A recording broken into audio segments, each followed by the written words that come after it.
What's up, Mohawk Matt? What's going on? Cool, man. So, what are we doing for you today? We're doing a flail in some background area I have available. A nice medieval weapon. An Awesome. original. Nice little freehand. You're so full already, so we had to really look for space. Bro, we're seriously hunting for spots, but I got a nice little spot. We're gonna have a nice weapon. It's gonna be a great time. Oh, that's it. Can't wait, brother. Let's do it. Let's do it.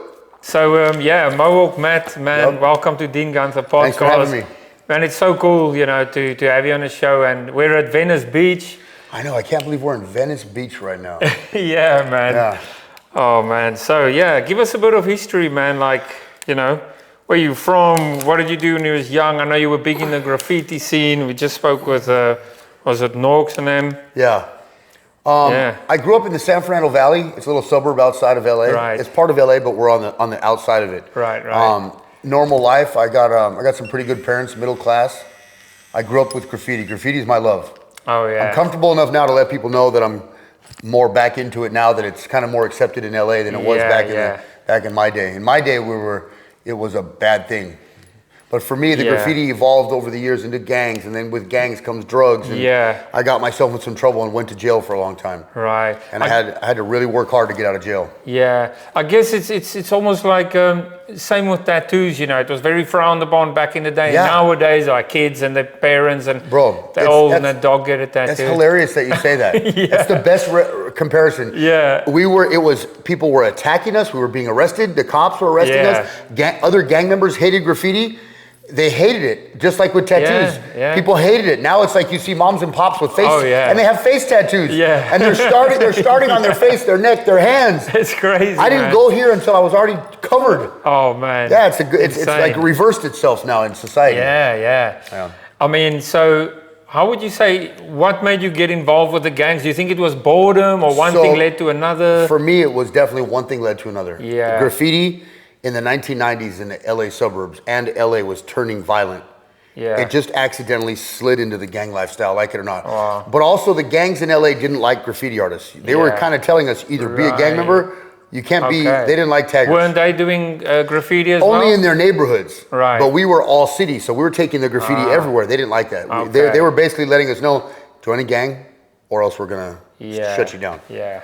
So, and then it just rolled into all that. So what would you say is the pivotal moment that led you to, involvement in the gang life? Well, my graffiti crew started acting pretty violent. We sort of lost our way with graffiti. We kind of focused more. My crew focused a little bit more on the violent side of the graffiti culture, which was sad to say because I was with a bunch of good guys. They were good, talented, and it just evolved that way. And one thing led to another, and before you know it, we're involved in a gang. All of us are going to jail. Nobody's doing graffiti anymore. We're stuck in the jail life now. And with jail and that life came drugs, selling drugs, doing drugs. I didn't try drugs till I was 21. Yeah.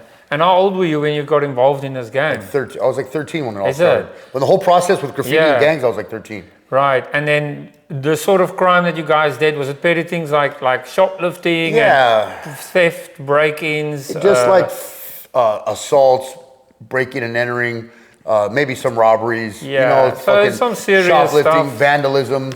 But then again, there was some serious stuff too. One of my friends killed somebody and he was sent away for a long time. Was that a bit of an eye-opener? Did you guys think, shit? Well, for me, when my best friend went to jail for murder, I was like, wait a minute. That's when I had to step back. And I've said this on a couple of interviews before, that moment, that moment when you think back, I probably should have made a left turn instead of a right turn. Yeah. That was the moment when I knew, when our group got together and had a little meeting, Dean, I remember them saying, well, we're going to be a gang. Whoever doesn't want to go with us, get the fuck out. And I was like, I knew. I mean, I could cry thinking about it because I remember that moment. I knew in that moment, I need to say no right now. I need to say no. But I wasn't tough enough. My mouth wouldn't talk. Wow. I was too scared to say no because I don't want to be a pussy. Peer pressure. That's I don't want to be especially at that age. Yeah, and I was young, and I'm like, fuck. I didn't want to leave my friends. And I said yes, but I knew in my heart that was wrong. And ever since then, drugs, prison, shootings, stabbings, fighting cops, everything bad came immediately following in a succession after that moment.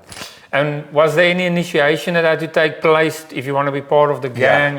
You know, they jump you in or whatever? They jumped. My whole tagging crew got jumped into a local gang that was close to us. All of us individually got jumped in. And did anyone ever get serious injured or not really? Not in the joining the gang. Not in just physical. Yeah, maybe a black eye or some stuff. Normal fist fight stuff. And you said you ended up in prison, right? Was it 19 years? 19 years. So what was the biggest challenge that you faced when going to prison for that time? Well, for me, I'm like your typical Valley white boy who grew up with Mexicans. Right. So for me, I always was like right in between both cultures. Like my left side, I've got a bunch of Cholo stuff. I was telling you, my right side, I got a bunch of Viking stuff. I grew up right down the middle between both cultures. Right. And I'm a white boy, and I'm proud to be a white boy. But I grew up a Mexican. So going to jail, that's kind of like, where are you? Where are you? Pick a side. And obviously, I'm a white boy, so I picked the white boys. And that's how it works in America for people that don't know. So people that don't know, California is probably the most racist, gang-related, violent system in the world. You will go make the right choice or you won't. And it's very dangerous if you make the wrong choice. And I guess that must be very confusing for you as a young kid coming in and then being told, for somebody who grew up between Mexicans, whites and everything, you're not racist. I'm not racist, but I am a white boy. So I went that way because I thought I was supposed to, but that's a whole nother ball of wax. Whole nother ball of wax, dude. And then to be told, pick a side. That's crazy, man. That's crazy. And in the beginning, you can't really, like my homies that were there, like it's like there's a separation. Now we're not really friends because I'm over here with them. But eventually, the longer you stay, the more you make your name, and things got easier. It came with a heavy price. Right, I'm going to start with some line work. My favorite part. I'm sure it will be nice and easy. I don't know. Remember we were saying, as you get older, I don't think any tattoo is easy. As you get older, none of them are easy. It gets worse. It gets worse, bro. Worse as you get older. Yeah. So get them while you're young. Get them while you're young, and please don't start on your face. Yeah. How did your experiences of addiction, incarceration, and gang involvement shape your perspective on life, resilience, and personal growth? Well, I didn't really try drugs that much. I didn't start drugs till I was like 21, and again, another moment of peer pressure. I played sports and did graffiti in gangs. I was but as weird as that sounds, I was pretty good at it. Right. And I had a good reputation until I started trying drugs. And it was just, I remember one night, one of my good friends, Chubbs, peer pressured me the shit out of me, just like with the gang. Yeah. Come on, just try it. And the first thing I tried, Dean, was crack cocaine. Oh my One of the worst drugs ever in history. Oh yeah, you went straight into hell. I went straight to hell. I didn't take my time with cigarettes, marijuana, some alcohol. Yeah. I went straight from doing no marijuana, no alcohol, no cigarettes to crack cocaine. Wow. Because I fell into peer pressure. And how, for somebody who's never even mellowed into getting high. Usually people start off with a cigarette, a couple beers, they smoke a couple joints. Maybe and how was that feeling, getting straight into the gnarly, hardcore shit? I can't even begin to tell you how crazy that was. The rush and the high from crack cocaine was so good. Wow. Now, mind you, with crack cocaine, you only get about a week of enjoying it. After that, you're completely addicted. Right. And I was, within 1 year, my life was ruined in 1 year. 1 year. It was bad. And again, like it grew as I grew, it grew and grew. And then when I went to jail, it became even worse. And I switched crack cocaine for meth and heroin. And it just got worse and worse. And I came home from prison strung out with a drug habit. It was hell to get sober, but I can see that the drug journey did shape my future. It shaped me going down this path, and it was a hell of a fight to get out of. So you say even in prison there was drugs? Yeah. And it's not as available as people like you to think. Right. Okay. There's lapses in between. Like you have to wait for drugs to get in. They smuggle them in. It's not as easy as people think. Right. But when it's there, I was doing them. And so in prison, in South Africa prisons, it's a very known fact that you get raped. We've got the number gangs there, and if you're not part of a number, you kind of for anybody to take. So people will do anything to become a number and in California, not to get raped. I can honestly, that's a myth. In California, the gay stuff, the raping stuff, it's not on our main lines. Right. On our active main lines, it's frowned upon. Right. The people that act like that, they're going to get probably stabbed really brutally. There is that behavior, but it's on different areas of the prison where all those types of people are all together. Not on the general population at all. Right, I see. I know the movies like to tell everybody that goes on. It doesn't really go on. Yeah. Yeah.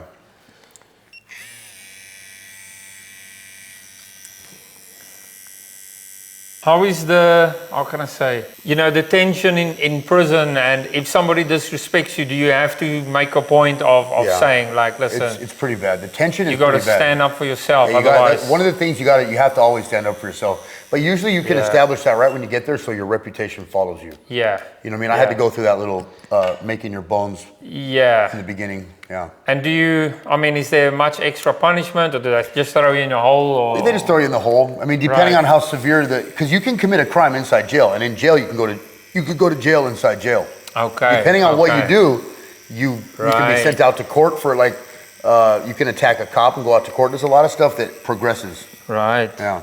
Did you ever experience feelings of paranoia from the drugs? Oh my God. When I did crack cocaine, I was paranoid of everything. I was so scared of every shadow. It made me horrible. When I switched over to meth, there was a point where I switched over to meth using a needle. All right. I jumped. And now I thought I was doing something better, injecting meth, but not realizing it was actually worse. Wow. But the difference is with the meth, I could have fun for about a year and a half or maybe 2 years. I enjoyed the drug. I got to do stuff. It wasn't immediate terrorism like cocaine. But the paranoia on meth is different than the crack cocaine paranoia. I always tell people on the cocaine or the crack, I'm scared of you. Yes. On the meth, I'm getting ready for you just in case. You make up things in your head on meth. It makes you almost go schizophrenic to where I'm carrying around a gun just in case. Yeah, it was making me schizophrenic and psychotic. My mom said towards the end, if I wouldn't have got sober, she was gonna have me committed.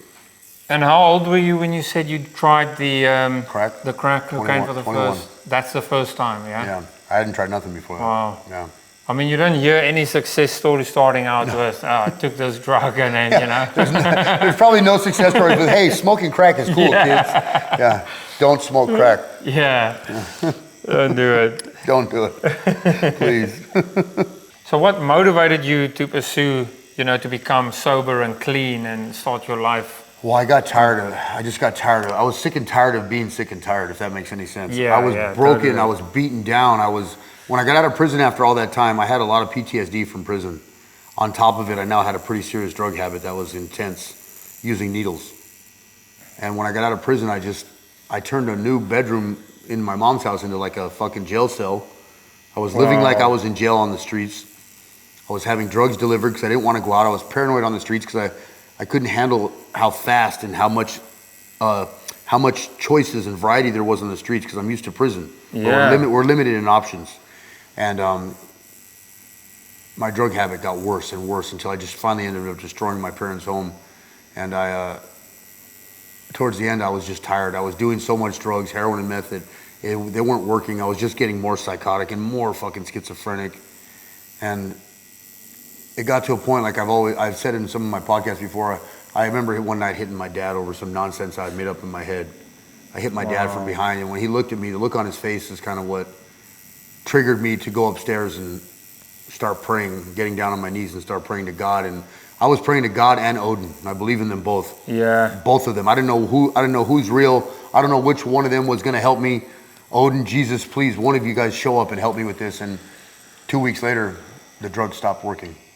I mean, I did on my last day getting high, Dean, I did 17 injections. One injection on the vein on my dick.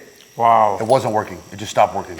So God, one of those gods was answering my prayers. And that's very, very strange. I would just, didn't get you high. That must tell you, what could that be, There has to be a higher power. There's somebody up there, wherever they're at, that was listening to me and heard my plea. And honestly, I wasn't having fun anymore. Drugs stopped being fun a long time ago. Yeah, especially when you start getting paranoid and stuff. Bro, and I'm attacking my parents. I mean, I was making up fantasies. I thought my dad was having sex with my girlfriend. My girlfriend was in the state of Pennsylvania. We're talking on the whole other east. She's on the East Coast. Fuck. You are now 6 years sober. Next Friday, 6 years. Wow, man. Same like me, 6 years awesome. as well, That's brother. awesome, bro. Right on. Wow. Yeah. Amazing. Yeah. Yeah, there's no life like a sober life. It opens doors where you never imagine. I couldn't being imagine sober. going back. I couldn't imagine. I wouldn't be meeting any of you guys if I was on drugs. Oh, I would have yeah. never done any of this. Yeah, man. But things happen for a reason, you know, Yeah. and sometimes we can't always explain why, Yeah. but can just be thankful we came out of it, you know. Yeah, I'm definitely grateful I came out of it. Best choice I ever made. So can you describe the role of tattoos in your life while in prison and personally, you know, and now after prison? I started collecting tattoos when I was like 15. I got a graffiti tattoo, my graffiti nickname, my graffiti tagging crew. What was your tag name? AFEX, AFEX. AFEX. And then I got my first crew right here, and I've since covered them up as I've gotten older. Right, and right. I started, from 15 on, I started heavily. You know, back then it was like piece. Oh, yeah. I didn't understand the concept of a sleeve or planning something. It out. I just got those, and I went, oh, I want this here, and then that. Yeah. And then before you know it, you got 7 of them, and I'm like, oh, wait a minute, now we got to make it all come together. Yes, Nowadays, people are smart. They plan from the jump. It out now, back in the 90s, the early 90s, bro, we just piece. That's it. And then as I started going to jail, I got a lot of tattoos in jail that my friends have all helped me fix and make better. I've also removed a bunch, lasered off a bunch. Yeah. My whole face has been lasered once. Wow. Yeah. And was there any diseases in prison, getting tattooed in prison or not? I mean, you can catch hepatitis C, if you're not careful. Okay. Yeah. What did they do to sterilize? Just burn it with a lighter or what? There's burning it. There's we have a lot of disinfectant solution, the high-powered disinfectant from the chemical plant. So we have a lot of that stuff. But a lot of that stuff I've had from prison, it's all been covered or changed now that I've come home. I've had my friends alter like my whole legs down to my toes. Yeah. Yeah. There's a lot of good tattoo artists in prison. They just need the right supply. If they had the supplies, I think you'd be surprised what could go on. Yeah. I've seen some better work come out of prison than in some shops, you know. Yeah. Mm-hmm. And I mean, if you look, Robert Foe, he was also in prison. I mean, super talented. Well, you look up like Mouse Lopez. You're familiar with Mouse Lopez? No. He's a lifer in prison. He's never coming home. He does artwork for us all the time. He's a fantastic artist. Yeah. Can people get hold of him? Can they like write to him? Or he has an Instagram, Mouse Lopez on IG. Really? Yep. Who's running his Instagram? I would assume one of his family members. Right. Okay. Yeah. I've actually tattooed a woman, you know, who married. He was I think a Crips member because he's in the UK. Oh, okay. I covered up the name because she married this dude. She never met him. Yeah. He's in prison for life, I think, for murder. And you know, she married him over the internet. And then she wanted to divorce him, but he wouldn't want to divorce. And then she can't even travel into the US, she told me, because she's married to a convict. And it just caused a whole world of problems for her. She didn't realize that. She didn't realize. Well, there's a whole culture of women out there that are obsessed with convicts. I don't understand. Or the what do you call serial killers and shit? Yeah, And they want to marry them. I don't understand that, bro. When I was in women love drama. That's when I was in prison. When I was in prison, women had no business talking to me because not all of us. Some of us, like, I look at you like, what can you do for me? I'm in prison. Send me money, take care of me, visit me. What? There's no relationship. It's weird. Yeah, but these women love it. They don't get sex. Like, what do you get out of this? Yeah, you're not even there, you know. Yeah, you don't have there's no emotional support. That's insane. Man. But there's a whole culture behind it. It's really doesn't make sense, you know. No. So obviously now you work with one of the biggest tattoo clothing brands in the world, which is Sullen. Yeah. You know, big up Sullen wearing. And Jeremy was actually there earlier this week, you know. Thanks to you speaking to him. And, you're welcome. Hooked us up, and it was awesome. Oh, he was excited to have you too. Oh man, it was really cool there. Love the place, all the artwork and everything. And you got a couple tattoos done up there, huh? They recorded it. It will be on the Sullen website, Sullen TV. So on YouTube, guys, go check that out. Yeah, definitely go check out Sullen TV. They're back up and going. So yeah, man, and you're actually a model, you know. Yeah. It's like as weird as that sounds when you say it. Yeah. But obviously, when people hear you're a model, they think like, you know, feminine and shit. But obviously, it's not the case. I mean, I think you get rugged models as well, like yourself or me. I think would be more tattoo industry models. Man, I mean, I do a lot of stuff for them. I do sales, I do modeling, I run social media, I do conventions. And I think you fit it perfectly. You know, I don't think a feminine little dude is gonna have the same impact as that. So you definitely have to love. You definitely have to love tattoos and the lifestyle that comes with tattoos for Sullen. That's for sure. So yeah, how did that come about? Like, Well, funny did you enough, meet Jeremy somewhere, or when I got out of prison, I was already buying stolen clothing. When I got sober, my mom used to bring me every Friday that I was sober. She'd bring me a bag of stolen clothing because she knew I liked it. right? Some t-shirts, socks, and hats. For 9 months, she did that. And when I hit 9 months sober, she said, okay, now go get a year and bring me something. And then I started taking my own selfies and posting them on Instagram, figured out how to use social media. And I got the attention of one of their employees, and he became my friend, and he helped connect me to start modeling for them. And then I met Uncle Jeremy, and Uncle Jeremy and me have been really close friends ever since. Oh man! And then he gave me a chance. Despite my background, he gave me a chance to work. That's awesome. Work. Yeah. Everybody deserves a second chance, you know. Yeah, 100%. Yeah, sometimes people get many chances and they don't learn from it. You know, I've got friends who they're more in prison than out of prison, and unfortunately, it's like you kind of choose that, you know, because you get the help, you get the support, that's the thing, you know, coming from someone who struggles with addiction myself, you know.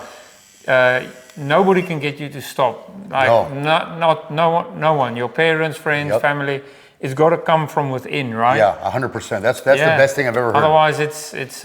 You can't make your girlfriend. You can't get sober for your girlfriend. You can't. No. You have to want it. Yeah. And it doesn't happen until you're ready. No. Yeah. And I've got friends whose dad paid for them to go to rehab like 6 times. Yeah, because it's not the right time. And you know, my friend says, yeah, you know, I'm doing it, you know, for my dad and whatever he's paying and. You know, they walk out same week and shit like that. Yeah. That's because it's got to come from within. You have to reach a place, like I said, I was broken. Yeah. Dean, I was done. I didn't give a fuck. I reached a moment after I hit my dad where I was just like, I don't care what I got to do. I just don't want to do drugs and go back in that room. Whatever I got to do. I told my mom, whatever you want me to do, please. I don't want to do this anymore. Yeah. I'm sick of sitting in a dark room watching pornography, fucking breaking shit, not even understanding what I'm doing anymore. Yeah. I was going schizophrenic. The drugs were making me. I kept thinking the TV, the laptops, the cameras are all laughing at me. They're filming a movie with me. My brain was going schizophrenic. And imagine how scared your parents must be living in a house. Dean, they were terrified with fucking someone that is... they wouldn't even come upstairs. They stayed away from me for years. I took over their house. Yeah, and it's, I mean, there's so many people in the world that deal with that, you know, like meth in South Africa is so bad. Is it? There was this woman, it's like, it is probably one of the worst things because it's so cheap, makes you super high, and especially in the poor communities. And people on the meth, it makes them... Psycho. It makes them dead inside, and they just steal from everybody. There was this famous woman. Well, she got famous because she basically was so fed up she had to kill her own son, like choke him to death, you know, with a tie something around his neck, and choke him while he sleeps because it got to the point where he was tormenting and terrorizing her, and you know she was living in like this own prison in her own house with a violent kid from the drugs and shit. What happened to her? Did she go to jail? No, they kind of, I think, I'm not 100% sure. I don't think she done time because the law kind of, they understood because, you know, in South Africa, they know how bad the drug problem is. And they kind of, you know, sided with her on it, kind of got her point because what was she supposed to do, you know? Yeah. You also come in, break her shit and steal probably stuff. Probably physically and verbally abusive. Yeah, man. You know, for a mom to do that, that's down to the last. Can you share any memorable experiences that happened to you or with you in prison that still stays with you to this day, good and bad? I mean, I made a lot of... I try to limit what I talk about with prison because some of that stuff is serious. Yeah. I mean, I can say this. I learned a lot. There's a lot of negative in prison, but I can tell you I learned a lot. There's a lot of good things you can learn about being a part of a group. Respect. You're going to learn to respect people, whether you like their race, whether you like their political views, their religion, their gang. You don't have to like any of that shit, but you're going to respect them. Yeah. You learn how to talk to people. You learn how to work with a group. You learn how to, you learn how to have a function and be a part of a group. There's a lot of good things I learned. I read a lot of books. I read probably 6,618 books. I'm on the 6,621st book now. I still read now that I'm out, but I loved reading books. That was one of the best things I did in jail. What sort of books do they have in there? Well, no, I had my mom was sending me books. I read everything. History, novels, classics. strategy books. I read them all. And what's your favorite genre? I don't really have a favorite genre. I like history stuff, especially anything Viking history, pirate history. Oh yeah, I love anything to do with the samurais. I love anything to do with Oh, samurai. have you ever seen the Shogun? Come on, the new have show? I seen it? Stop it. I'm hoping they pick up I've not season 2. I watched the full season. Right. I'm waiting for season 2. I've not seen it, man. Like, Bro, watch it. Is it on? It's not on Netflix or Amazon. It's on Hulu or FX. I read the book. Right, though. right, I read okay. the book that it's about. It's an amazing book. Amazing book. Right. Yeah. Have you ever witnessed? I know they say don't want to talk too much. If you don't want to talk about it, Yeah. it's fine. Have you ever witnessed any murders or anything in prison? Yeah, I've seen some stuff like that. Yeah. I saw a kid get his head cut off because he chose the wrong group to hang out with. Gosh. It's pretty bad. One of those things you can't unsee no matter what. Yeah. There's a lot of bad stuff that happens in jail. And in jail, do you guys, like in the cells, do you get TV and PlayStation? Yeah, when I was there, we had TVs. We had little flat screen TVs with CD players, and we had Walkman. And now I heard these guys got tablets and iPads and shit. Watched a lot of TV, but I read a lot. I like reading better. Yeah. What do you think about that whole thing with them putting people under? Yeah, I'm not a fan of it, brother. I mean, Yeah. I saw a video of this one Mexican dude, and his bodybuilder is like 300 pounds. Yeah. And he told them, there's a video, people can check it on YouTube, you know? Yeah. And he said, listen, you know, obviously I'm a big guy, my arms can't go straight because it's just like that. Yeah. He said, just don't straighten my arms out or anything. And when they laid him on his back, they tied his arms down on the armrest, like pulled it straight, Yeah. strapped it down. Wow. And he was like that for 8 hours. The anesthesiologist tore something in his throat as he was pressing it in. Wow. He got infection there, so he had to go on antibiotics, operation, cut his neck open, blow that shit out with, clean it out. Yeah. I watched this video and I was Yeah. like, all this because of going under for a tattoo. And then he was all bruised. This was weeks after, still like Yeah. black. And I think he had to get dialysis of his kidneys because of the proteins and shit of these muscles that was like breaking down. they're breaking. Yeah. Yeah, man. You could have died, you know what I mean? And all this for tattoo. And I'm like, I think I don't know, brother. and the whole process of being sedated, you Yeah. can die. That's why they have someone who has to monitor you. Yeah. So the whole thing costs like what, $30,000? Yeah, I think That's some people insane. pay. I've even heard 100,000 and And then to be tattooed by 4. 250K. First of all, as an artist, how hard is that for you to have to work with 3 people, Yeah. each doing an arm and a back? That's not Exactly, comfortable. and moving. I mean, I've done quite a few collabs where we like 2 people at a time, and Yeah. even then, you know, moving then and it's hard, wiping. yeah. But also the dead weight of the person. Like, Yeah. what if you need to get a bit in there, and then it's just Yeah. this person just laying there? I don't know, man. It's I don't really see the need for it to do that. I think, you know? okay, so I will use some of the numbing creams now at my age with what I've done. Yeah, I've had my yeah. body done 3 times. I'm on my 3rd round. I lasered off a lot. I lasered off half my face, my chest, my legs, my insides of my arms. I've tattooed over, done blast overs. I'm 47. I've done, like I said, I'm on my 3rd round of doing and you see, we're doing tattoos over tattoos Oh now. yeah. I feel that I've earned the right to use some numbing cream. I didn't start till last year. Yeah. You can't just, there has to be some level of respect where you earn your tattoos. You can't just start. I mean, if you choose to get a big stomach piece, that's on you for your first one. Yeah. You got to tough it out. I toughed out all my belly shit when I was a kid. Yeah, it's bad. I think if you have like sleeves and like half your body, I think you can negotiate using some cream. But I don't think these kids today, they're starting out on their first tattoo with cream. That's bullshit. Part of this industry and this journey is you have to earn the ink. And again, if you're going to be put under, I mean, that's insane. That's too much. I'm sorry. Yeah. I don't care if you're a it's bit celebrity. much. I don't care if you have the money. It's dumb. You got to earn the tattoos. Yeah, I agree with that, man. The pain is a part of your hardship. I'm with you on that. Yeah. And what impact does your involvement in the tattoo industry have on your, personal life and, career and being sober and everything? Well, I think for me, it's become like I get to show people that tattoos, as heavily tattooed as I am, we're still good people. I get to show people that we're sober people. I get to show people that we were capable of change, and I get to show people that it's not as negative as you think. Yeah. Especially when I've removed and fixed so much stuff that was negative. Yeah. I spend a lot of my time going through change and like rehabilitation, whether it's drugs or my own attitude shit. Yeah. Like I've changed my whole life, and tattoos have been a part of it. They've also helped me stay sober.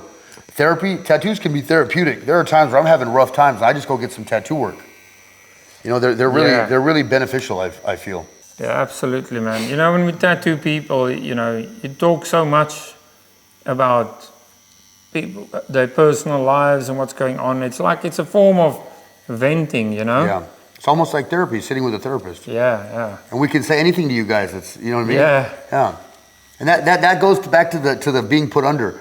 You're missing out on some of the experience of being with an artist is that small talk you make. Yeah. It's the talk, or the times where you try to force yourself to take a nap because the pain is too bad.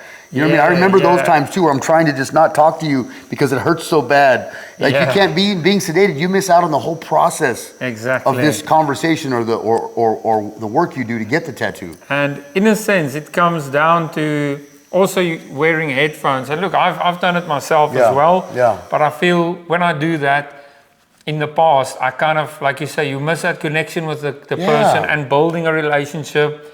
And you know, you want people to return, you get friendships from it and stuff. Yeah. And when you have your headphones on all day, you're not. And now you're like, okay, we're done. Cheers. It feels like you don't even know the person. Yeah. What did we just do for the past 6 hours? Yeah, exactly. You just listen to a podcast or something while I'm working. Yeah. And how do you use your platform, you know, to inspire others to, you know, follow in your footsteps or become sober or? Well, my platform, it's all about, I use my platform to promote tattoos, our industry, fashion, and sobriety. I mean, it says sober in my profile, I'm pretty sure. So like, I like to be a good example of people in our industry. Yeah. Change and sobriety. It's one of the things I advocate for. And I'm one of those dudes that if you send me a message, I'll respond. I respond to all my messages, Dean. That's awesome. As long as they're not weird. And trust me, Yeah. it's weird. I get some weird ones from guys only. I never get weird ones from girls. If you're a girl, can you send me a weird message, please? I don't get any from girls. I get weird ones from guys for some reason. Yeah. But yeah, I respond to all my messages. Anybody, especially like, I've had parents reach out to me, Dean, that are like, oh my God, I heard your story. Now I know, like talking about that lady, now I know why my son did that. I don't want to kill him anymore. I understand him now that you told me you went through that. Wow. Yeah. And I mean, we'll put your socials up so that people can contact you, you know, your Instagram. What is your Instagram? Mohawk Matt _SFV. I believe I have a TikTok. I do have a TikTok. I think it's the same thing. Mohawk Matt _SFV. I have a Facebook. It's Matt Camerano, my last name. But on Facebook, I keep that different. If we're friends in real life, I'll put you on Facebook. And, you know, so obviously you're doing the modeling thing, you with the salad thing and all that. I know you've got some other things going on as well. And will you be open for any other business ideas if people approach you? Yeah, you know? I'm always open for anything. I like doing podcasts. I like helping speak. Anybody like the way I built myself was helping others. So like anybody, like I'm one of those guys. If some company sends me a dumb T-shirt, trust me, I'll go out there and get some pictures for you and help you. Because I remember how it was when I was small. Man. Yeah, I help all the people. The only way I can stay sober is if I help you. That's the only way I can do it. That's really cool, man. So yeah, if there's anybody listening and you get your brand out there or your name or whatever in the form of T-shirts or caps, you know, feel free to send them. You know, like Matt says, he'll proudly represent it. I'll help you. Yep. Can you discuss any you know, stigma or that anybody's got regarding your past or your history? Yeah, I mean, like I said, because I got involved with stuff when I was in jail, and I don't talk about it. It was in jail. I did it. It's gone. And so, to me, I don't live in the past anymore. I've moved on from it. I've done the work to change. A lot of people still want to bring up shit. Oh, you were this, you were that. You removed this tattoo. Yeah, well, oh well. Yeah. It's part of my past. I did the work. I don't owe nobody an explanation. No, exactly. If you want to talk to me about it, I appreciate you coming at me with some understanding. Don't just come at me with some ignorance. Because there's a lot of people that will judge based on stuff like that was in jail or some gang stuff. But unless you've been actively involved in that world, you really can't understand what we go through. Whether it's racist stuff, whether it's gang stuff. People that, like, for instance, let's just say a white guy or a black guy in Indiana can't make a comment to me about some white guy stuff I did in jail in California because you don't understand it. So if you want to have a discussion, come at me with some knowledge and some understanding. We can talk, but I don't entertain nonsense from people. Yeah, yeah. You know, I went through some stuff, and that is what it is. Exactly. That's how I feel about going sober, you know. I leave the drink behind, the pubs, the parties, the shit, all the bullshit that goes with it. And I don't need an explanation, you know. Nobody needs explanation. Yeah, people judge me on that too. Oh, you used to be a junkie. I'm like, yeah, okay, well, I'm not anymore. I don't live there. I don't live there anymore. You got some of your friends who stays with you regardless if you're sober, and you know, those are friends. And then the other guys, all you had in common was getting high or drunk or whatever. The people that I did high with, all those people had to go. When I got sober, I had to change people, places, and things. That's it. All of those people and you'd be surprised, Dean, a lot of those people, they're still doing it. Yeah.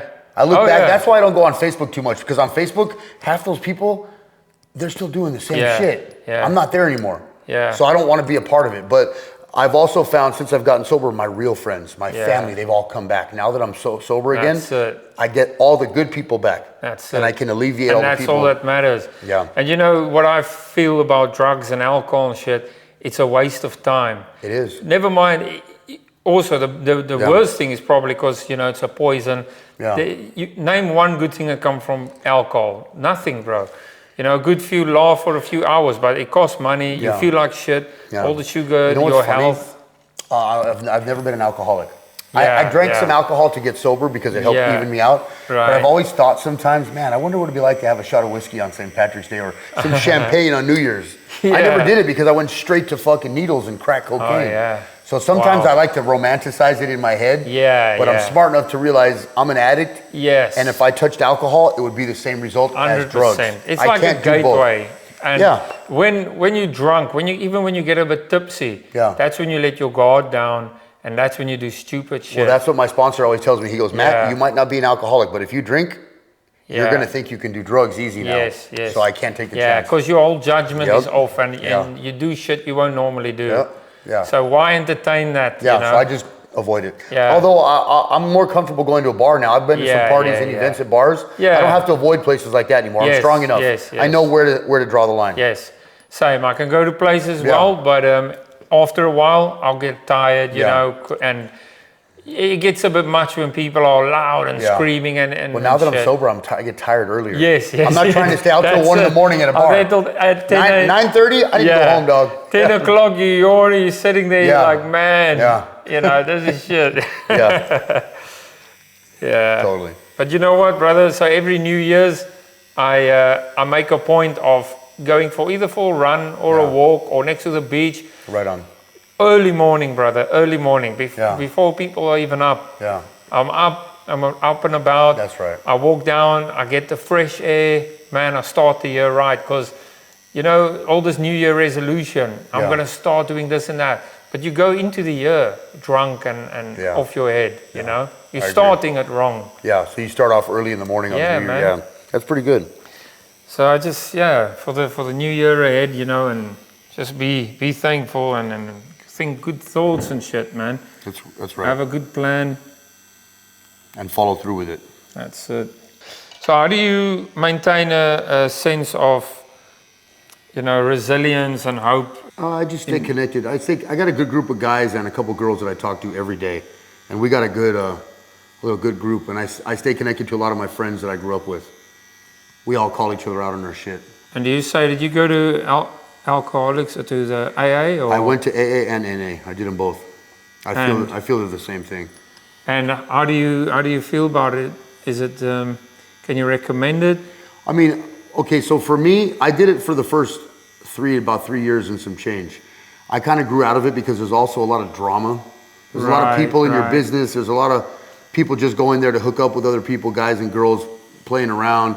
There's a lot of that weird sex life stuff in there now. So for me, I did it in the beginning and I learned what I needed to learn, and now I can do it by myself. I think you got to be so careful because how many people go to rehab, they end up meeting somebody else who just go and they relapse. And they think that's the one, and it's like you can't go to the junkyard to find a Mercedes.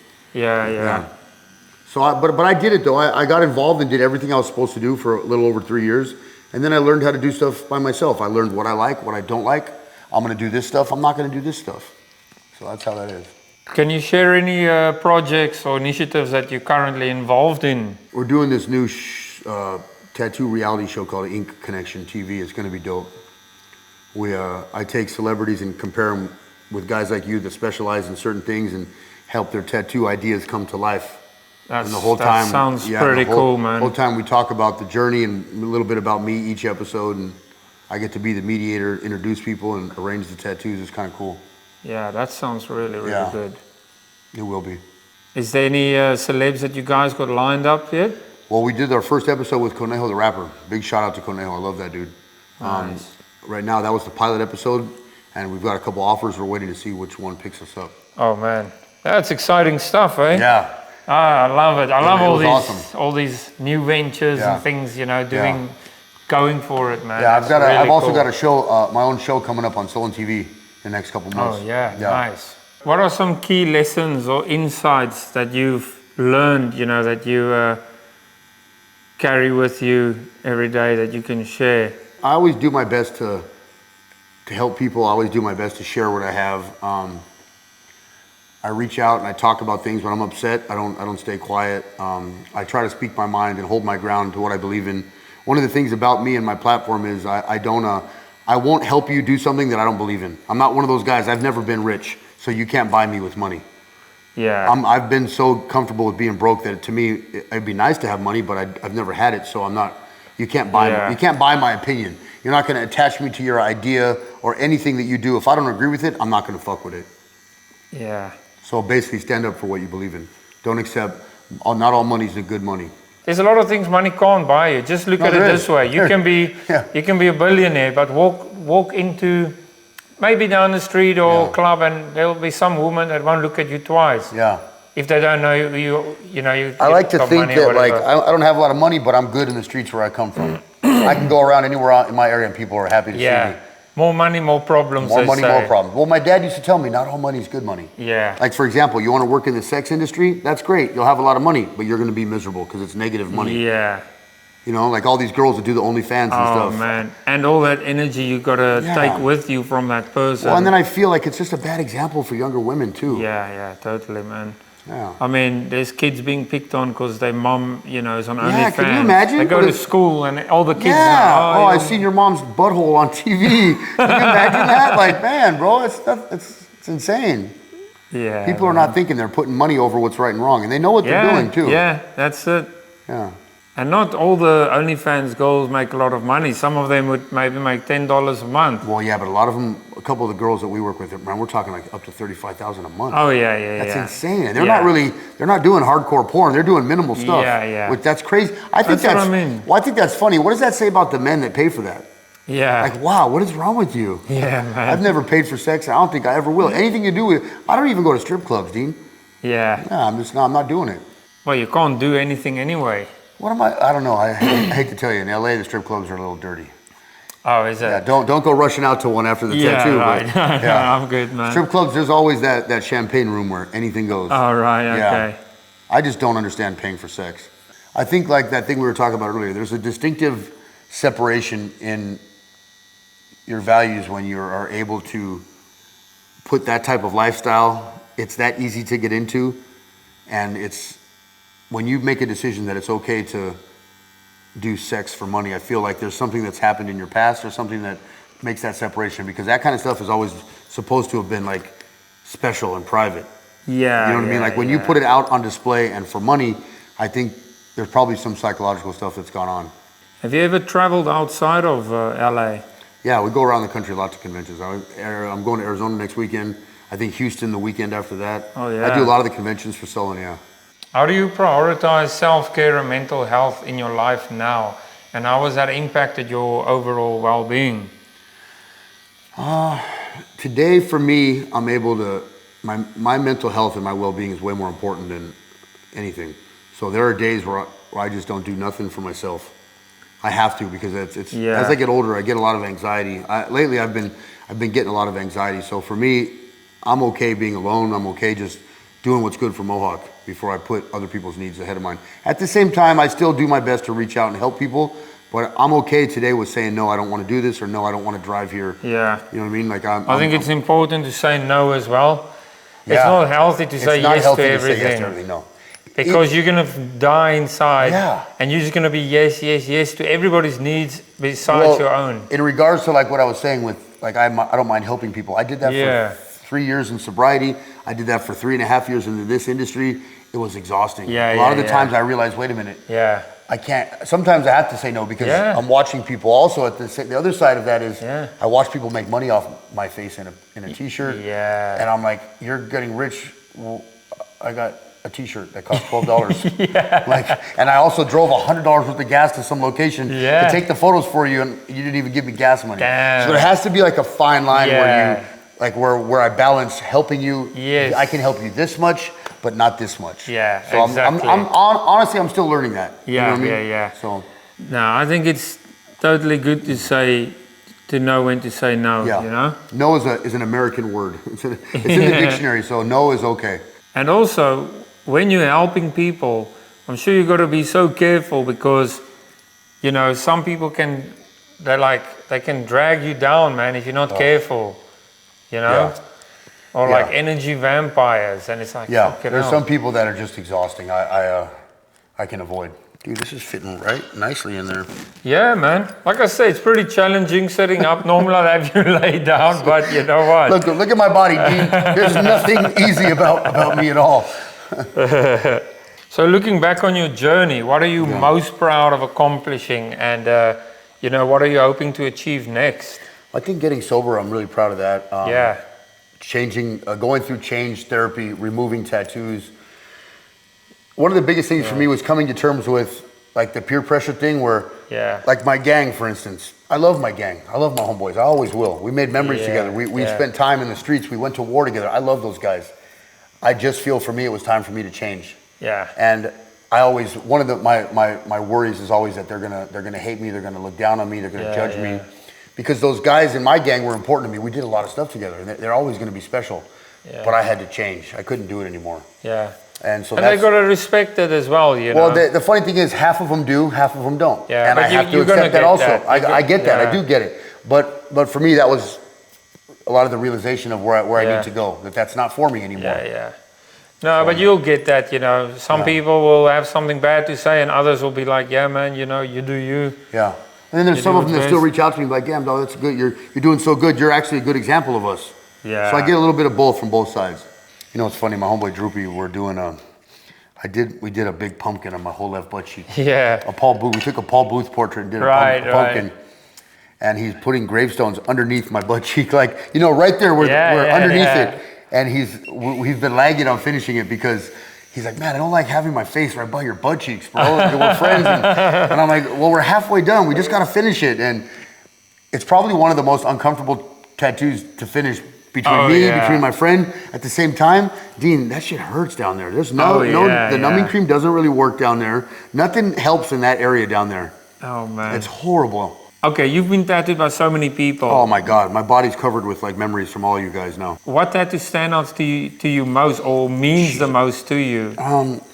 I know that's a hard I think they all mean something to me now at this point, because now I'm finally able to get the stuff that I like. But like Ozzy in Venice, he's right down the street. He's one of my favorite. Him and his girlfriend are the most awesome people. Oh yeah, man. I met Ozzy. He was there at headquarters the other day. Dude, he's doing blastovers. This is all him. Man. All of this is over all the old ugly stuff. He's a master at putting it. He just did the elbow.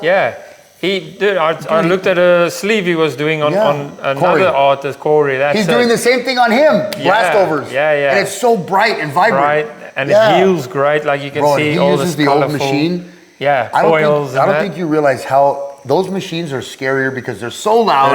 I almost feel like it makes it seem like it hurts worse, but it really doesn't. It's just the loudness of the machine.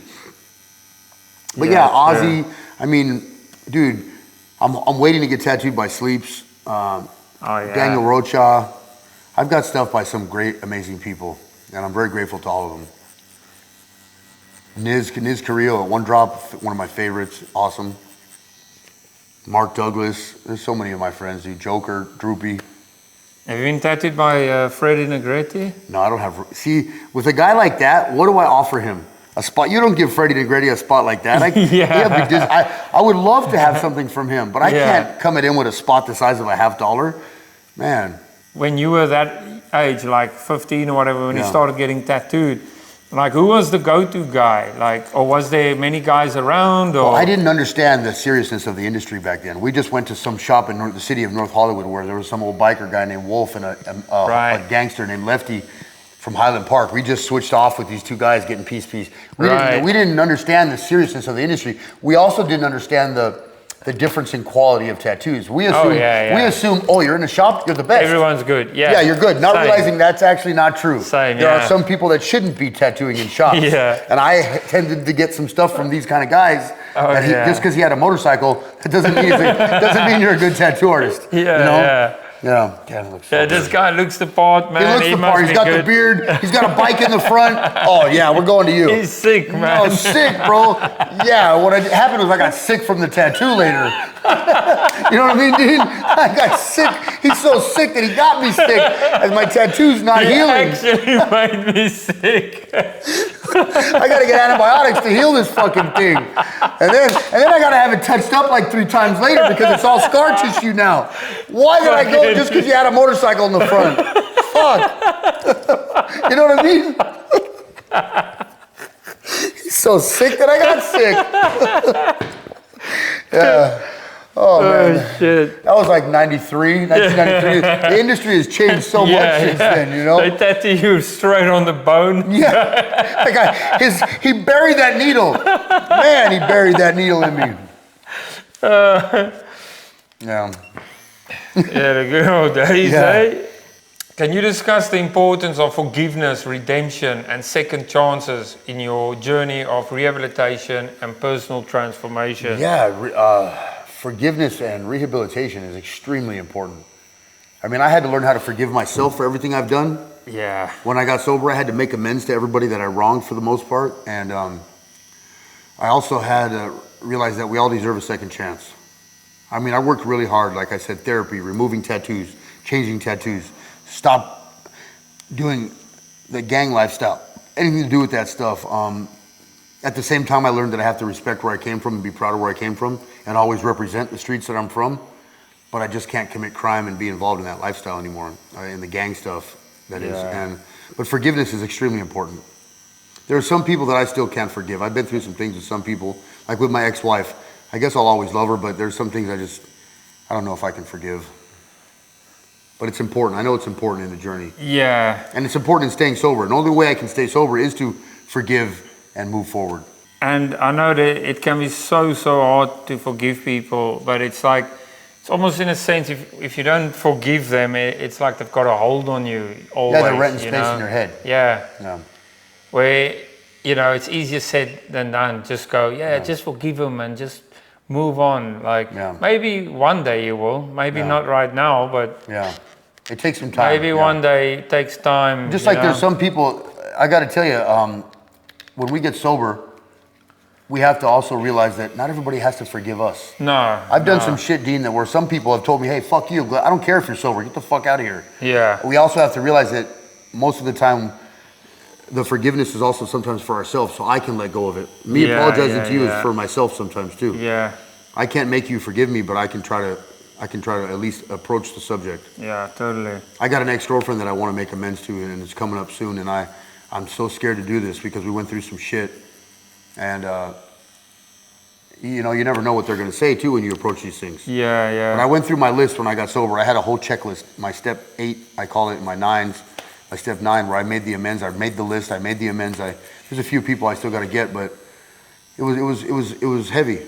But I can stay sober because I did work on that. Do you still see the people or the first person who ever got you to do crack cocaine? No. I talked to him on another one of those Facebook friends. I talked to him, but I have, like I said. Is he still on drugs? Oh, yeah, I think so. A lot of those people are still doing drugs. They're not trying to stop. That's why I tell you that those people in that life, I do what's called the high and by. How you doing? Yeah. Good to talk to you. Wish you're good, and I got to go. I don't stay to hang out. No. I keep the conversations real short.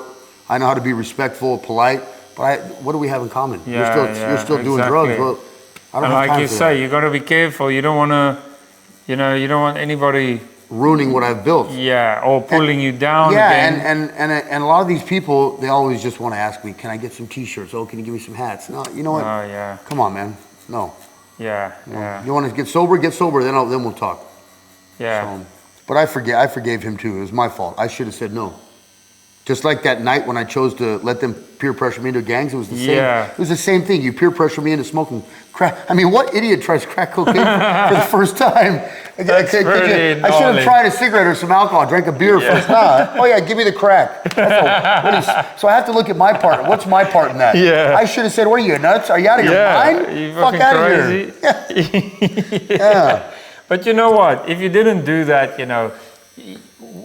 your life would have taken on a different journey. Maybe you would have been a successful sportsman. I know. I mean, God damn you for saying that, Dean. God forbid I would have ended up playing professional baseball. Fuck you. You know what I mean? God forbid. How dare I go play professional baseball? I need to smoke crack. You just made it worse, Dean. Thanks. Who knows where I would have been? But you know what? I mean... But you're right. God needed me to go that route. I had to go through that so I can talk to people today. Because if I didn't go through that, what can I tell you that you'd listen to? I can't tell other drug addicts to listen to me because I've been there. Yeah. You know what I mean? And I mean, you've got certain people in your life now through decisions that you've taken, and that's just how it goes, Yeah. So if people come to visit LA, where would you tell them to visit and where to avoid? Good Lord. Oh, man. I know they've cleaned up the Venice and Santa Monica's getting kind of rough. Venice has got cleaned up a little bit, but you definitely don't want to go to downtown. It's unfortunate because I'm from here. You don't want to go to downtown. It's horrible. You don't want to go to... I mean, you definitely, if you come to California, don't go to San Francisco either. It's bad up there. Really? Oh, God. Someone told me it's so beautiful, you must go there. If you're away from the city, in the countryside, it's a war. Our politicians and our cops have abandoned. They let people do drugs on the streets. They don't care. Yeah. There's no consequences for these people. They're on the streets in tents smoking crack and injecting drugs in front of kids. It's insane.